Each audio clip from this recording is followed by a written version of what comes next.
Hello guys, welcome back to Talk Session with Chichi. How are you doing by the way? Trust me when I say I've really missed sitting here to record a session with you. It's been about 2 weeks since our last session. My schedule has been a bit tight, but thank God I'm here. Now today's session is going to be super special because I'll be speaking on a subject I've titled Purpose is Discerned, Not Just Discovered. And that's a sequel to the mystery of time and purpose. Like I said, I'll be coming back for part 2, and here I am. One thing I'm sure of is the Lord is set to order our step once again with his words. So do me a favor, stay with me, I'll be right back. Now, time and purpose are spiritual, and when I say spiritual, I do not mean they have to be spooky or mysterious. Rather, I mean that time and purpose must be spiritually discerned. Okay, that is why purpose is not just discovered, it is discerned. Okay, you do not just stumble upon purpose like gold in the dark. No, purpose is discerned by the light that comes from the Spirit of God. Purpose must be spiritually discerned. And that is why discernment is crucial when dealing with matters of time and purpose. Now, in our last episode, I said our definition comes from God and his purpose.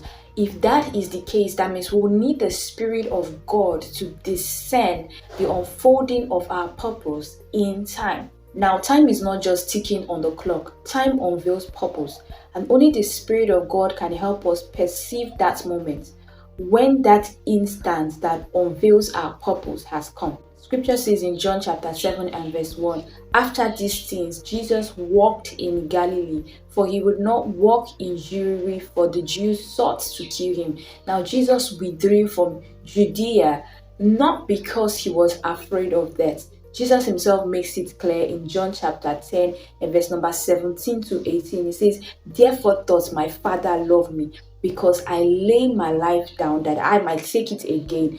No man taketh it away from me, but I lay it down of myself. I have the power to lay it down, and I have the power to take it again. So Jesus didn't fear death. He was in full control. He knew his death was inevitable, but it had to happen at the appointed time.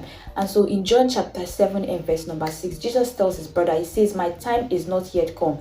Verse 8 says, I go not up unto this feast, for my time is not yet fully come. Speaking of the Feast of the Tabernacles.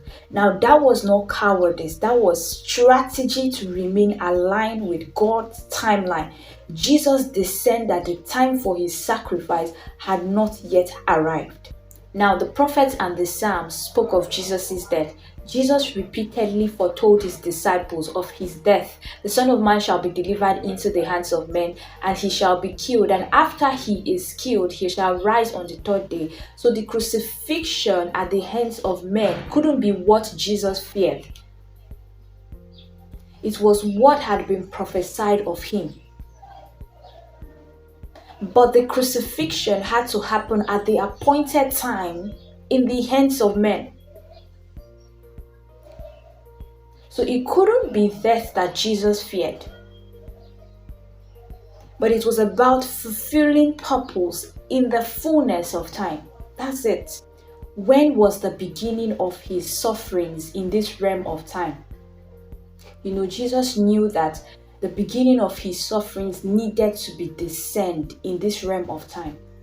Yeah, he knew what was written of him by the Psalms and the prophets concerning his sufferings and glory. But in the realm of time, here on earth, we recite Matthew chapter 6, thy will be done on earth, O God. But when is that beginning?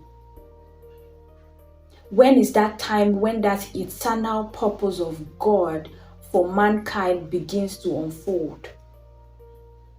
Because the fullness of time is critical.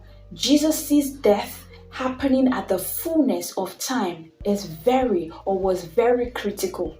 Jesus couldn't just die at the will of the Pharisees or whenever they picked up stones. Every attempt against Jesus' life failed. And listen, that is because his life was not taken. He laid it down.